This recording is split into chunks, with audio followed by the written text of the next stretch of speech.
ETF index mutual funds నేర్చుకుని stock మార్కెట్లో రాణించాలనుకుంటున్నారా? వెంటనే ఈ నెంబర్కి కాల్ చేయండి.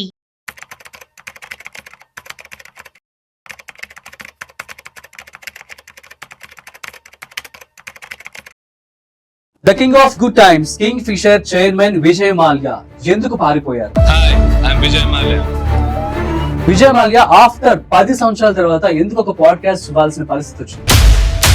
నిజంగానే 9,000 కోట్ల రూపాయలు SBI అప్పు చేశాడని చెప్పి హైకోర్టులో కేసు ఎందుకు వేసింది? ఆ తర్వాత కేసు వేసిన 5 రోజుల ముందు తాను ఇండియాను వదిలేసి లండన్ వెళ్ళిపోయారు.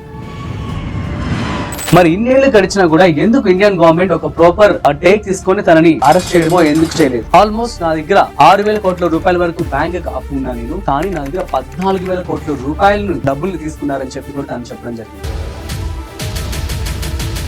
నేను ఒక చోర్ని కాదు, నేను ఒక ఫుగిటివ్, అంటే నేను ఒక ఫెయిల్యూర్ బిజినెస్ మ్యాన్ అని చెప్పి నేను క్లియర్ గా ఒప్పుకున్నాను. Kingfisher Airlines has been forced to suspend all of its flights. 3,000 మంది ఎంప్లాయీస్ 300 కోట్ల రూపాయల సాలరీస్ ఎంప్లాయీస్ ఎవరికైతే ఇవ్వలేదో ఈ యొక్క డబ్బులు కేవలం గవర్నమెంట్ ఆపేసింది, హోల్డ్ లో పెట్టింది, అందుకని ఇవ్వలేకపోయానని చెప్పడం జరిగింది. Vijay Mallya case 14,131.6 crore complete amount. నమస్తే, welcome to business buzz with Rajeev Pasupuleti on Suman TV. అది 2016 కర్ణాటక హైకోర్టులో స్టేట్ బ్యాంక్ ఆఫ్ ఇండియా వెళ్లి ఒక కేసు వేసిందనమాట. సో ఏంటి అంటే విజయ్ మాల్యా అనే వ్యక్తి మాకు 9,000 కోట్ల రూపాయలు మోసం చేశాడు అని చెప్పి. ఎగ్జాక్ట్లీ ఎప్పుడైతే కేసు వేసిందో SBI 6 రోజుల ముందు, ఎప్పుడైతే ఈ యొక్క కేసు పడుతుందో ముందు తెలుసో, మరి వాట్ ఎవర్ ఇట్ ఈస్, తను అందరికీ చెప్పడం కూడాను మాకు ఆల్రెడీ ఒక ప్రీ ఫిక్స్డ్ మీటింగ్ అయితే ఉంది UK లో, అందుకని నేను వెళ్ళానని చెప్పడం జరుగుతుంది. ఆఫ్టర్ మళ్ళీ తిరిగి రాలేదనుకోండి. తను ఏం చెప్తున్నారు అంటే ఎగ్జాక్ట్లీ ఎప్పుడైతే SBI హైకోర్టులో కేసు వేసిందో 6 రోజుల ముందు తాను ఇండియాని వదిలిపెట్టేసి వెళ్ళిపోయారు. And at the same time ఈ యొక్క వీడియోలో కూడా తను అదే మాట చెప్పారు. ఎప్పుడైతే అక్కడ లండన్ ఎయిర్పోర్ట్ దిగానో, అక్కడ దిగగానే అక్కడ Indian one of the big media news channel anchor, so she was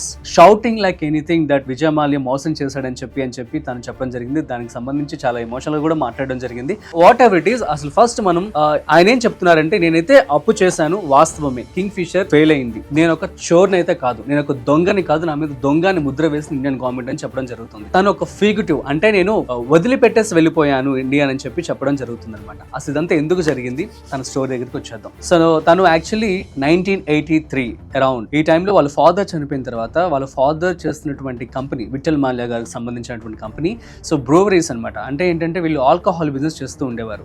so alcohol business అనేది ఒకనొక టైంలో అసలు చాలా విరుద్ధంగా ఉండేది ఇండియాలో. అసలు మనం చూస్తున్నట్లయితే గాంధీ గారు కూడాను అసలు ఇటువంటి ఆ మద్యపానం కానీ స్మోకింగ్ ఇవన్నీ కూడా చేయకూడదని అంటూ ఉండేవారు. అదే మన ప్రజలు కూడా మనం చూస్తూ ఉంటాం. అసలు ఈ యొక్క బిజినెస్ సంబంధించి ఎవరైనా చేస్తున్నారన్నా కూడాను అంత సపోర్ట్ చేయరు ఎవరు కూడా కదా. So whatever it is, 1983లో తను యొక్క బ్రూవరీస్ కంపెనీని తీసుకున్నాడు. సో ఆ బ్రూవరీస్ కంపెనీ వాళ్ళ ఫాదర్ చనిపోయిన తర్వాత తను ఓనర్ అయ్యారు. సో ఓనర్ అయిన తర్వాత అందులో చాలా కంపెనీస్ ని ఎక్వైర్ చేసుకున్నారు. లైక్ మెక్డోవెల్స్ మనకు తెలుసు కదా, ఆ తర్వాత బర్గర్ పెయింట్స్, వీటన్నిటిని కూడా ఎక్వైర్ చేసుకుని సో ఈ యొక్క యునైటెడ్ బ్రూవరీస్ కంపెనీ కింద ఆల్కహాల్ అనేది తయారు చేస్తూ ఉండేవారు. అండ్ ఈ బిజినెస్ కూడా వచ్చేసి తిన హయాంలో చాలా షార్ట్ స్పాన్ ఆఫ్ టైమ్ లోనే 64% ఆఫ్ గ్రోత్ చూసింది అనమాట. అంటే అసలు సూపర్ సక్సెస్ చేశారు ఈ బిజినెస్ ని. సో చేసిన తర్వాత మంచి సక్సెస్ అవుతూ ఉంది. ఆఫ్టర్ 83లో ఈ యొక్క యునైటెడ్ బ్రూవరీస్ కంపెనీని తీసుకొని ఇందులో కెమికల్ కావచ్చు, తర్వాత ఎలక్ట్రానిక్స్, చాలా కంపెనీస్ ని ఎక్వైర్ చేసుకుని వాటిని మంచి సక్సెస్ పదంలోకి తీసుకువెళ్ళడం జరిగింది. ఇక 1999లో అరౌండ్ 15 ఇయర్స్ అయ్యేసరికి కంపెనీకి గ్రోత్ వచ్చేసి 64% తీసుకురావడం జరిగింది.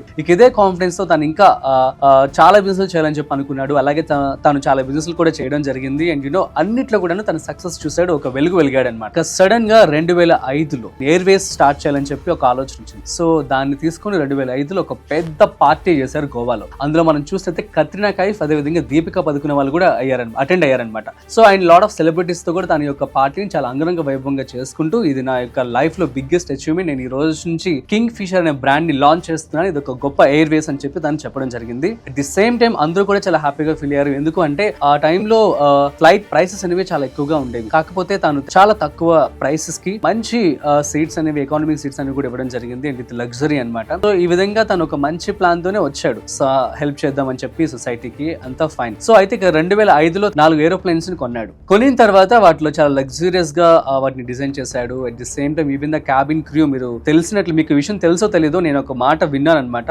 అప్పటి వరకు క్యాబిన్ క్రూ ఎవరైతే ఉన్నారో అందరూ సారీస్ కట్టుకుని ఉండేవారు, మన ఇండియన్ వాళ్ళందరూ కూడా. కానీ ఎప్పుడైతే ఇతను విజయ్ మాల్యా వచ్చి ట్రెండ్ 2005లో, సో చాలా పాష్ గా వాళ్ళందరికీ కూడా మంచి కమ్యూనికేషన్ అని చెప్పి, సో సూపర్ ట్రైనింగ్ ఇచ్చేసి వాళ్ళ కాస్ట్యూమ్స్ అన్ని కూడా చేంజ్ చేయడం జరిగింది. ది సేమ్ టైం నేను విన్న వార్త ఏంటంటే అందరికీ కూడా ఇంజెక్షన్స్ ఇప్పించి మరి కలర్ తెప్పించారంట. విషయం నాకు ఎవరైతే కింగ్ ఫిషర్ వీటిలో పనిచేశారో, ఐ మీన్ స్కిన్ కి సంబంధించి కేర్ కాబట్టి ఈ విధంగా చేశారట. అవన్నీ పక్కన పెట్టేస్తే ఈ యొక్క బిజినెస్ అనేది ఈ విధంగా అంత మంచిగా తను రన్ చేసుకోవడం జరిగింది. తను ఆల్రెడీ చాలా బ్రాండ్స్ కి అదే విధంగా బ్రాండింగ్ చేశాడు, మంచిగా తను సక్సెస్ తీసుకుని రావడం జరిగింది. అలాగే కింగ్ ఫిషర్ కూడా హిట్ అవుతుందని చెప్పి అనుకున్నాడు. కానీ ఏమైపోయిందంటే తనకి ఎక్స్పెన్సెస్ అనేవి చాలా ఎక్కువైపోయి లాసెస్ లో వచ్చేసింది కింగ్ ఫిషర్ అనేది. సో కింగ్ ఫిషర్ మొదలైన ప్రతి సంవత్సరం కూడా తనకు లాస్. ఇయర్ వైజ్ ఎంతెంత లాస్ వస్తుందో చెప్తాను చూడండి. 2005, 2006కి చూస్తున్నట్లయితే మనకి కింగ్ ఫిషర్ కి లాసెస్ లో 341 కోట్ల రూపాయలు రావడం జరిగింది. అదేవిధంగా 2007లో 706 కోట్ల రూపాయల లాస్, 2008లో 213 కోట్ల రూపాయల లాస్.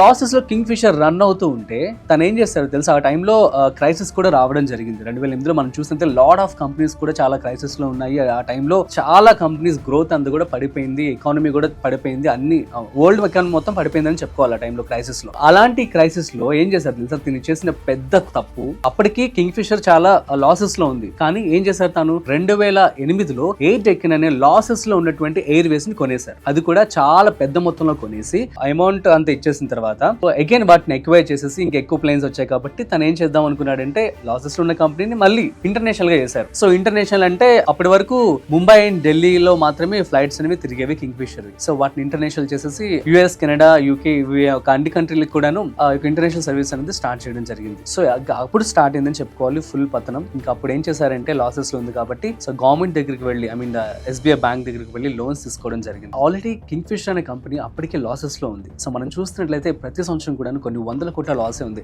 బట్ ఎందుకు ఎస్బీఐ ఇచ్చిందంటే తన మీద నమ్మకంతో, ఎందుకంటే తను ప్రీవియస్ గా తను చేసినటువంటి బిజినెస్ కావచ్చు, ఒక వెలుగు పొందిన వ్యక్తి అనమాట. అందుకని చెప్పి ఎస్బీఐ అనేది లోన్స్ ఇవ్వడం జరిగింది. అదే కాకుండా సో ఇంకొక అలిగేషన్ కూడా ఉంది తన మీద. ఆల్మోస్ట్ 17 బ్యాంక్స్ దగ్గర నుంచి తను అప్పు తీసుకున్నారట. సో తీసుకొని ఎప్పుడైతే ఇంకా లాసెస్ లో వస్తుందంటే ఆబ్వియస్లీ వాళ్ళు ఇంకేం చేయలేరు కదా. 2008 వరకు 213 కోట్లు, 2009లో మనం చూస్తున్నట్లయితే 1371 కోట్ల రూపాయలు లాస్, 2010లో 1290 కోట్లు, 2011లో 936 కోట్లు. స్టిల్ ఎస్బీఐ వాళ్ళకి ఎంత అడిగితే అంత ఎప్పటికప్పుడు కూడా అప్ అనేది ఇవ్వడం జరిగింది మాల్యాకి. సో ఇక 2012లో ఇంకా biggest crisis, crude oil rates అన్ని పెరిగిపోయి నా కంపెనీ లాసెస్ లో ఉంది, ప్లీజ్ దయచేసి క్రూడ్ ఆయిల్ యొక్క కాస్ట్ ని తగ్గించండి అని చెప్పి అడగడం జరిగింది. సో స్టిల్ గవర్నమెంట్ ఎవరు రెస్పాండ్ అవ్వలేదు. సో ఆ టైంలో ఇంకా లాస్ అని చెప్పుకోవాలి. ఇక 2012కి ఇంకా ఎంప్లాయీస్ వాళ్ళందరూ సాలరీస్ కూడా ఇవ్వలేకపోయారనమాట.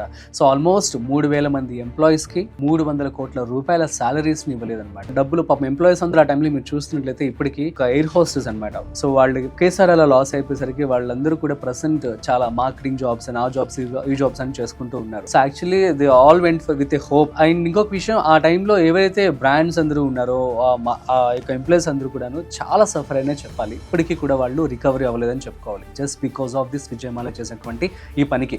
సో ఇదంతా ఒకటి కోణం అని కాదు. సో జస్ట్ ఆ టైంలో కనుక తను ఏదో ఒక విధంగా ఆ 300 కోట్ల రూపాయలు, ఎందుకంటే ఎన్నో వేల కోట్ల రూపాయలే తనుకుంది, ఆ ఎంప్లాయీస్ అందరికీ సాలరీస్ కనుక ఇచ్చేస్తుంటే ఎంతో బాగుండేది. కానీ తను ఏం చెప్తున్నారు ఆ మాట అడిగినప్పుడు, అప్పుడు నన్ను కోర్ట్ ఇవ్వనివ్వలేదు సాలరీస్, ఆల్రెడీ నేను డబ్బులు అనేవి ఉన్నాయి ఇస్తానని చెప్తే అంట కోర్ట్ అనేది హోల్డ్ చేసేసింది, గవర్నమెంట్ హోల్డ్ చేసేసింది, నా చేతిలో లేదు అని చెప్పి చాలా దీనంగా చెప్పడం జరిగింది. సో దాన్ని బట్టి మనం చూస్తున్నట్లయితే అందరం కూడా చాలా కనెక్ట్ అయ్యామని చెప్పుకోవచ్చు. బట్ అదొక సొల్యూషన్ అంటారా? ఎంతో మంది సఫర్ అయ్యారు కదా ఆ టైంలో, చాలా మంది సూసైడ్ కూడా చేసుకొని చనిపోయారు. ఇక 2012లో ఇంత జరిగింది. అండ్ తాను లాసెస్ లో క్రూడ్ ఆయిల్ రేట్స్ పెరిగిపోయినాయి, ఇంకా లాస్ అయిపోయింది. ఇక ఎయిర్వేస్ అనేది షట్ డౌన్ అయిపోయినట్లే అనమాట. 2012-13 టైంలో షట్ డౌన్ అయిపోయింది, కింగ్ ఫిషర్ అనేది క్లోజ్ అయిపోయింది కంపెనీ కూడాను.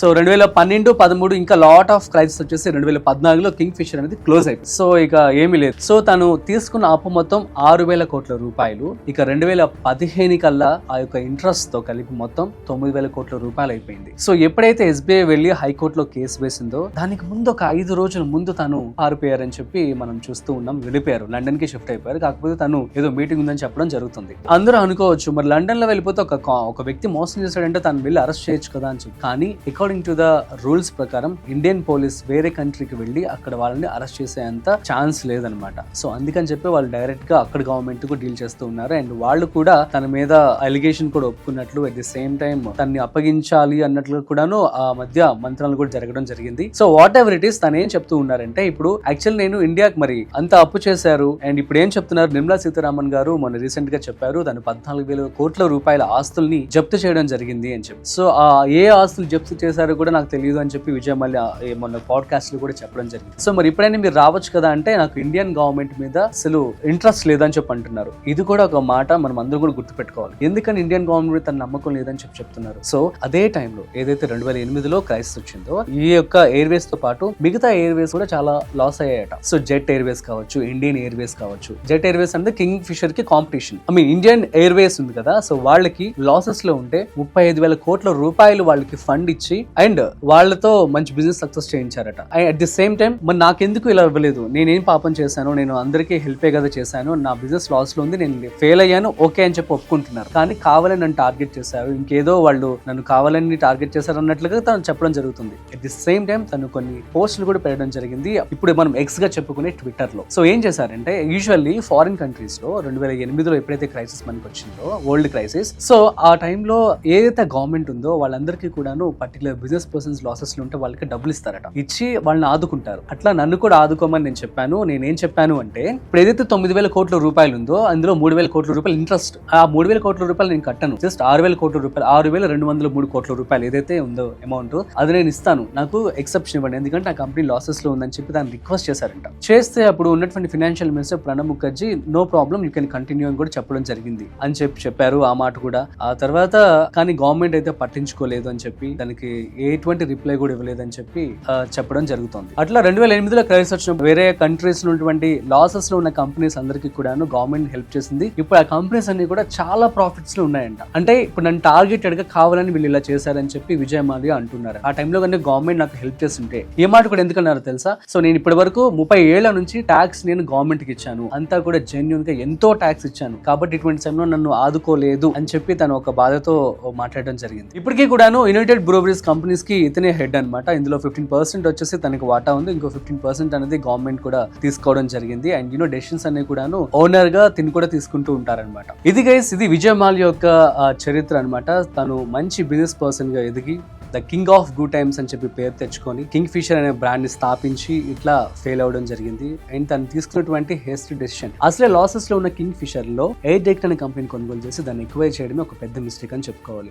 So as a business person గా 30 ఏళ్ళు ఎంతో మంచి సక్సెస్ ని చూసిన వ్యక్తి ఇలా ఫాలో అవడానికి గల కారణం సో చాలానే ఉన్నాయంటూ కూడా తను చెప్పడం జరుగుతుంది. గవర్నమెంట్ నాకు హెల్ప్ చేయలేదు నా లాసెస్ టైంలో, అఫ్ కోర్స్ నేను చేశాను బ్యాంక్ అని కూడా చెప్పడం జరుగుతుంది. ఇంకొక విషయం కూడా తాను చెప్పారు, ఏంటి అంటే నేను సో ఎప్పుడైతే 2005లో తాను ఇండియా నుంచి పారిపోయారని చెప్పి అంటున్నాం కదా, సో వెళ్ళిపోయినప్పుడంట అరుణ్ జైట్లీకి చెప్పారట ఈ మాట. ఇప్పుడు అరుణ్ జైట్లీ గారు లేరు, కానీ ఈ మాట నేను చెప్పాను అరుణ్ జైట్లీ గారికి, నేను వెళ్తున్నానని చెప్పి కూడా తాను చెప్పడం జరుగుతుంది. మరి ఇందులో ఎంతవరకు వాస్తవం ఉందో ఆ దేవుడికే తెలియాలి. సో నెక్స్ట్ వచ్చేసి Anil Ambani, so Mukesh Ambani brother, almost 49,000 కోట్ల రూపాయల బ్యాంక్రప్సీ ఉందట. సో తాను ఇంకా 400 కోట్ల రూపాయలు అరౌండ్ ఎంతో కట్టడం జరిగింది, ఇంకా ఇన్ని వేల కోట్ల రూపాయలు ఉంది, మరి అలాంటి వ్యక్తికి లేనిది నాకెందుకు అని చెప్పి తను బాధపడడం జరుగుతుంది. So whatever it is, truth will always prevail. So నిజం అనేది బయటకు వస్తుంది. ఇంకా గవర్నమెంట్ ఏమో ఇంత మోసం చేస్తాడు వెళ్ళిపోయాడని చెప్పింది కూడా అదే చెప్పారు. సో ఒకవేళ కనుక లీగల్ గా వాళ్ళు ఫాలో అవ్వాలనుకుంటే, ఏదైనా పాజిటివ్ గా కనుక ఇండియన్ గవర్నమెంట్ రెస్పాండ్ అయితే అప్పుడు మాత్రం తను లీగల్ గా రావడానికి సిద్ధంగా ఉందని కూడా తను చెప్పడం జరుగుతుంది.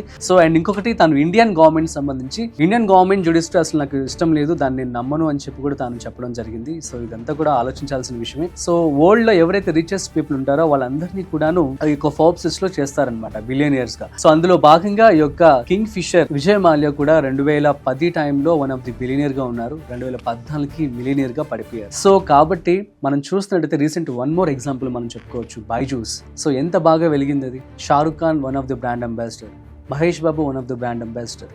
సో ఇండియన్ క్రికెట్ టీమ్ కి one of the sponsors. Even Vijay Mallya కూడా 2008లో కోహ్లీని తాను తీసుకొచ్చానని చెప్పడం జరిగింది. At the same time RCB కూడా తాను తీసుకోవడం జరిగిందని చెప్పి కూడా తాను క్లియర్ గా చెప్పారు, అది అందరికి తెలిసిన విషయమే. So whatever it is, అసలు బిజినెస్ ఎందుకు ఫెయిల్ అవుతాయి అంటే ప్రాపర్ స్ట్రాటజీస్, ప్రాపర్ స్ట్రక్చర్ ఇవన్నీ లేక, ఫైనాన్షియల్స్ ఎప్పటికప్పుడు మేనేజ్మెంట్ చేసుకోక. అండ్ ముఖ్యంగా విజయ్ మాల్యా విషయంలో ఏమంటున్నారంటే ఫ్యాన్ బాయింగ్, ఆర్భాటం. సో తనంటే ఎప్పుడు కూడా వెల్దీ మ్యాన్ గా షోకేస్ చేస్తూ ఉంటారట. సో బంగారం కావచ్చు, తర్వాత తన బట్టలు, తన cost of cars, bungalows, parties ఇవన్నీ కూడా తను ఎక్స్పోజ్ చేస్తూ కావాలని బిల్డప్ చేస్తారని చెప్పి కూడా ఒక టాక్ అయితే ఉంది ఆయన మీద. అలా వెల్తీ ఎక్కువ చూపించడం వల్ల ఇప్పుడు ఏమేమి చూసారా, గవర్నమెంట్ నమ్మలేదు అతని దగ్గర డబ్బులు లేవు అన్నా కూడా నమ్మలేదు. సో తన ఆస్తులను కూడా జప్తు చేయాల్సిన విషయం వచ్చింది. సో ఏదైనా సరే కూడాను ఒక బిజినెస్ అనేది బైజూస్ $22 బిలియన్ ఉన్నటువంటి కంపెనీ జీరోకి పడిపోయింది ఇప్పుడు సడన్ గా. మొన్న తన హౌస్ ని అమ్మి అప్పులు కట్టారట. సో ఇది ఎంత గౌరవం కదా. సో కాబట్టి ప్రాపర్ స్ట్రక్చర్, ప్రాపర్ ప్లాన్ తో ముందడుగు వేస్తేనే మనం బిజినెస్ సక్సెస్ అవ్వగలం. సో దట్ నెక్స్ట్ జనరేషన్ కి ఆ బిజినెస్ వెళ్తుంది. లేదు అంటే మీ ద్వారా ఆ నెక్స్ట్ జనరేషన్ కూడా సఫర్ అయ్యే ఛాన్స్ ఉంటుంది. So that's it guys. So Vijay Mallya ఒక హిస్టరీ మీ అందరికి అర్థమని చెప్పి అనుకుంటున్నాను. సో ఇలాంటి మరిన్ని కేస్ స్టడీస్ కోసం చూస్తూనే ఉండండి సుమన్ టీవీ. మరొక ఇంట్రెస్టింగ్ కంటెంట్తో మళ్ళీ కలుద్దాం. అండ్ వీడియో నచ్చినట్లయితే లైక్, షేర్ అండ్ సబ్స్క్రైబ్. అదేవిధంగా మీ యొక్క ఒపీనియన్ని కామెంట్ చేయండి. విజయ్ మాల్యా గురించి ఏమనుకుంటున్నారు.